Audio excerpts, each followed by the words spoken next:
A to Z Haryana देखने वाले सारे दर्शकों ने सोनू दलाल की राम राम। खटकर टोल प्लाजा पे फिलहाल आप खड़े हैं और 26 फरवरी आज आपने पता युवा किसान दिवस। आपने युवा बहुत ज्यादा संख्या में उरे देखने को मिलेंगे और एक गाड़ी खड़ी है जिसके ऊपर लिख भी रखा है भारतीय किसान यूनियन युवा जिला अध्यक्ष, शायद जींद जिला था युवा के अध्यक्ष भारतीय किसान यूनियन के दीपक गिल भाई अपने साथ खड़े हैं और ये भी आज पहुंचे हैं क्योंकि इनका आज दिन है और दिन भी आवा लेकिन आज थोड़ा स्पेशल है युवाओं खातर। तो भाई साहब से बात करांगे। तो भाई साहब सबसे पहले आपको राम राम। राम राम भाई। अच्छा अपना पूरा परिचय दे दे बताओ जी। मैं दीपक गिल, गांव मेरा अलीपुरा है। भारतीय किसान यूनियन गुरुनाम सिंह चडोनी से जुड़ा हुआ हूं। मैं यहाँ का युवा जिला अध्यक्ष हूँ। युवाओं का भार मेरे सिर पर सौंपा है चडोनी जियों ने और मैं तय दिल से इसको बखूबी निभाने का प्रयास करूँगा। 90 दिन क्रॉस करके आंदोलन फिलहाल जो स्थिति आपने के लागण लग रही है, किस दिशा में आंदोलन सफल होने की दिशा में चल रहा है अगर शांतिपूर्ण ढंग से चलेगा तो, क्योंकि सरकार ऐसे बैड एलिमेंट को घुसा रही है इस आंदोलन के अंदर जो इस आंदोलन को खराब करने की कोशिश कर रहे हैं। 26 जनवरी हो या बीच में कोई ऐसी हरकतें हुई हैं जिस तरह सिंगू बॉर्डर पर कुछ एक सामाजिक तत्व भेजे थे, उन्होंने RSS के एजेंट थे वह जो बोल रहे थे कि हमें लोकल हाँ रह गए, उनने भी आंदोलन खराब करने की कोशिश करी गई है। लेकिन आज हर वर्ग का आदमी, हर युवा, हर बुजुर्ग इतना समझदार हो गया, सरकार के एक एजेंडे को पहले ही भांप लेता और उस चीज से बच निकलता है। इसीलिए सरकार झुकने को तैयार होगी। आखिरी में हम ये आंदोलन शांतिपूर्ण ढंग से जीतेंगे। अभी आपने स्टेज पर जो बात कही दूध की और पेट्रोल की जो तुलना करी गई, भाई अगर सरकार 100 रुपये पेट्रोल दे रही तो हम 101 रुपये दूध, तो मतलब यह इस चीज़ की आपने शुरुआत कर दिया करने वाले हो दूध वाला जो आपने बताया है।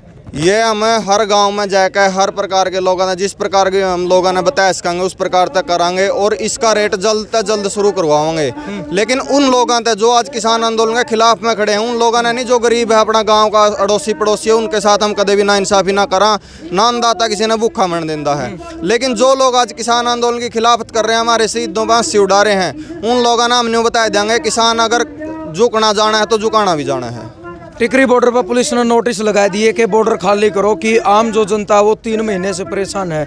तो कहीं ना कहीं आपने लगा भाई जो प्रशासन का सख्त रवैया रहा उसका आगे किसानों की क्या प्रतिक्रिया रहेगी अगर खाली करने की बात आई तो? भाई न्यू तो खाली कर दे को नहीं, गोली मार के कदे खाली करा दियो, लाश कदे मारी ओड़े भेज दियो। हमारे भाई जितने चाचे ताऊ बैठे उनने मार के कदे बॉर्डर खाली करवा दियो, नहीं हमें हमारे कानून वापस करवाए बिना उठा नहीं गए। उनका कहना ये है कि बॉर्डर से लेकर जड़े तक किसानों का काफिला बैठे है, ओड़े तक जितने दुकानदार उनका 10 से 12 हज़ार रुपये दुकान का किराया है, वो किराया पूरा नहीं हो पा रहा, तो उनमें बड़ी दिक्कत हो रही है। उनका कहना ये है। भाई आप पत्रकार हो, आप जाकर सर्वे कर लो, चाहे 12 बजे रात ना महिला क्रॉस कर जो सारा आंदोलन के बीच को, ना तो उस्ती कोई छेड़ेगा।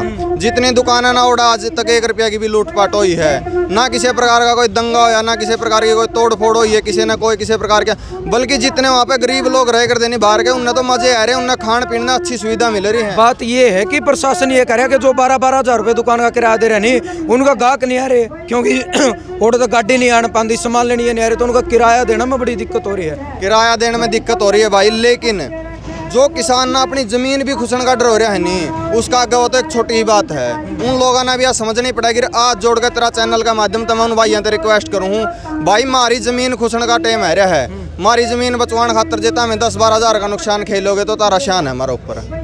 उन तक यो संदेश पहुंचाना चाहूँ और मैंने लग गया है इसी कोई बात नहीं है, यो प्रशासन का सरकार का एक प्रोपेगेंडा है कि कोई ना कोई ऐसा बहाना बनाया जाए जिस तरह लोग बाबू को जाए किसी प्रकार भी नहीं लगा तो हमें नुकसान कर रहे हो किसी का, अपना आप नेगेटिव फीलिंग ले लें, तो उस चीज़ से बचने खातर ये सरकार अपना रही है। वह कुकरेन साइड में करो।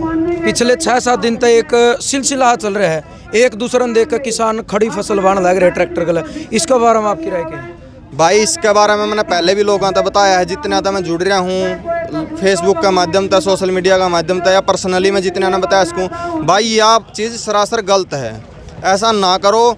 सर छोटू राम ने जिस टाइम पे कही थी उस टाइम पे क्या हालात थे, आपा जो फसल उगाए करते ब्रिटिश सरकार के अधीन थे, आपा उस फसल में अपना खान जो कहीं हिस्सा भी कम रह कर ना वो बाकी विदेश में बेच दे करती, और ऐसा हो करता अगर आप फसल का आग ला देंगे तो भूखमरी के हालात पैदा हो जाएंगे। लेकिन आज वह स्थिति नहीं है।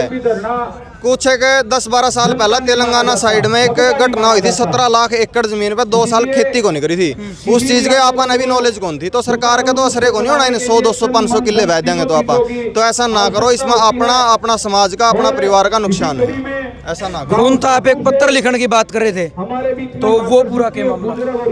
खून था पत्र लिखा, हमें सरकार ने यूँ संदेश देना चाहा कि युवा का हर खून का कतरा आज किसानों के साथ है। आखिरी कतरे लगे, जितने भी हमारा खून में आखिरी ब्लड का कतरा होगा नहीं, वो किसान का काम होगा। तो सरकार ऐसा ना मानना है कि सिर्फ बड़े बुजुर्ग ही बैठे हैं।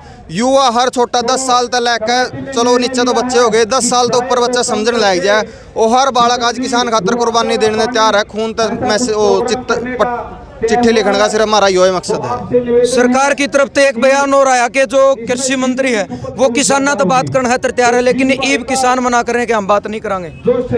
कृषि मंत्री के कहा है, कृषि मंत्री फायदे गिनवान लाए जे बैठ देना तो किसाना की बात सुनता। कितनी मीटिंग पहले विफल हो ली है, उसका कारण कह रहा है कृषि मंत्री आवा है, इनके फसल इसके बिलों के फायदे गिनाने शुरू कर दिया है। और इनके फायदे में सबसे पहली बात के बिला तारी जमीन को नहीं खुशेगी। अरे वो तो मार ये हुआ नहीं खुशने में, उसमें फायदा कौन सा या तो समझाओ। बिल 3 है, मोटे मोटे तीनों बिलों की मैं बताऊं। एक तो है जमाखोरी वाला, सबसे पहला 1955 में अकोमोडेशन एक्ट लगाया गया था। उसमें क्या था कि भी कोई भी व्यक्ति अधिक मात्रा में फसल स्टॉक नहीं कर सकता। उस तक क्या हुआ, महंगाई बढ़ा है, क्योंकि जिस इवन्यू मान लो एक साल अपना फसल अच्छी ना हो है, जो बंदा स्टॉक कर रहा फसल ने वो तो फिर अपने मन चाहिए रेट पे बेचेगा। वहीं हालात सरकार पैदा करनी चाह रही है, कुछ एक पूंजीपतियां गुलाम होकर उस फसल ने उनका स्टॉक करवा देगी और फिर बाद में मन चाहिए रेट में बेचेगी। दूसरा के है एपीएमसी मंडी का है। एक बात तो 2 किल्ले का जमींदार है, कड़ा कड़ा अपनी जमीन बेच का इसका 70% किसान 2 किल्ले के नीचे है, 85% किसान 5 किल्ले के नीचे है। वहाँ पे अपनी फसल बेचना महाराष्ट्र तो जा नहीं सकते, बेचेंगे तो आसपास। न्यू मान लो इनकी बात थोड़ी बहुत कितने 2% से अच्छी हो। एपीएमसी जो या प्राइवेट मंडी लाने की कमाई है, ओडा फसल का रेट 2 साल बढ़िया मिल जाएगा। आप के यहाँ थोड़े 1-1 रुपया का लालच देखा पे उस स्थिति में आज का टाइम में अपनी ज़्यादा गुंजाइश नहीं है। आप 2 साल फसल प्राइवेट मंडी में ले जाएं, जिंदे कांडा लागेगा 2 रुपये फालतू मिलेंगे, आप ऑर्डर बेचने लग जाएंगे। जो अपने हटती हैं 2 साल बाट देख लेंगे, 3 देख लेंगे, ठेका अपने जोड़े झंडी तंबू ओड़े बिक जाएंगे, मंडी खाली सरकारी तो फिर वो अपनी मनमानी करने पे चल लेंगे। फिर वो अपनी मनमानी तो जो रेट देंगे बेचनी पड़ेगी अपने, क्योंकि अपने पे दूसरा जरिया नहीं बचता है। तीसरा है कॉन्ट्रैक्ट फार्मिंग का। कॉन्ट्रैक्ट फार्मिंग में क्या कह रहे हैं, कॉन्ट्रैक्ट फार्मिंग की एक लाइन मैंने लिख रखा है, भाई जो भी फसल उगेगी वह इतना साइज की होनी चाहिए, इतना वेट होना चाहिए, उसका ऐसा कलर होना चाहिए।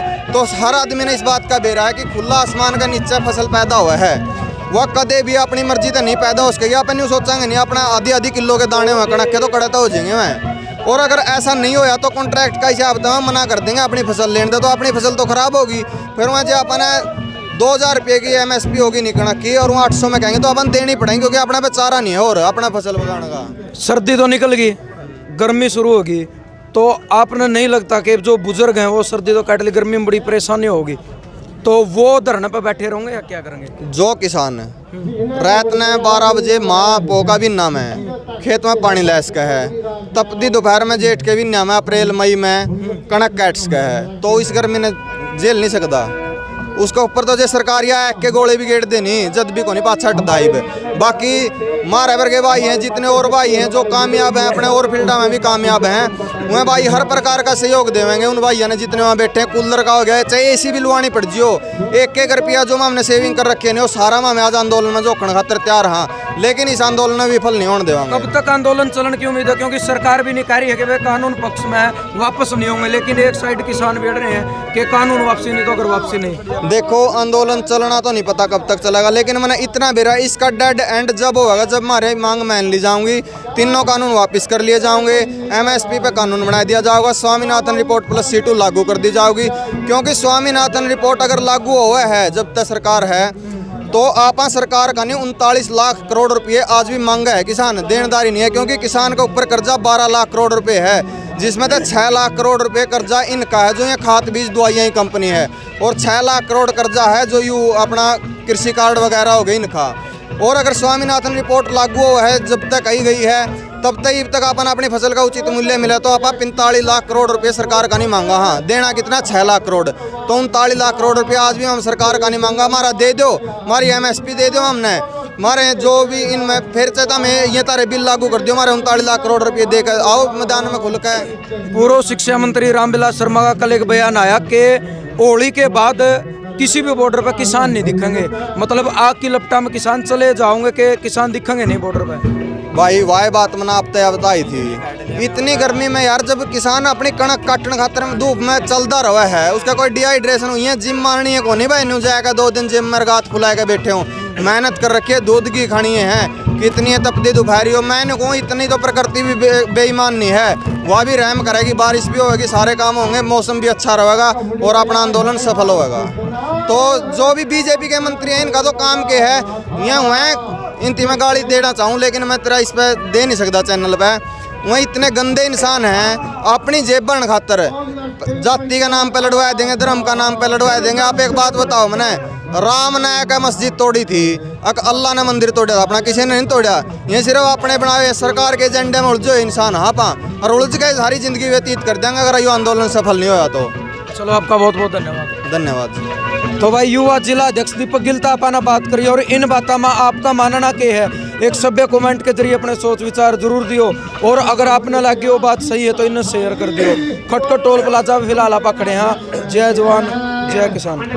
भाई इंटरव्यू आपने लिया था जो दीपक गिल हैं, युवा जिला अध्यक्ष है, और उसमें बात थी खून के साथ लेटर लिखने की। तो खून गले ने लेटर लिखा, सेवा में आदरणीय प्रधानमंत्री जी सादर प्रणाम। श्रीमान जी आपसे निवेदन है जो अपने देश के किसानों पर 3 काले कानून थोपे हैं उन्हें वापस ले तथा MSP की गारंटी पर कानून बनाए। जय जवान जय किसान, किसान एकता जिंदाबाद। यानी युवा जिला अध्यक्ष भारतीय किसान यूनियन दीपक गिल इन प्रधानमंत्री के नाम और इनके साथ में पूरी टीम खड़ी है, खून से लेटर लिखा है। ठीक है, धन्यवाद भाई।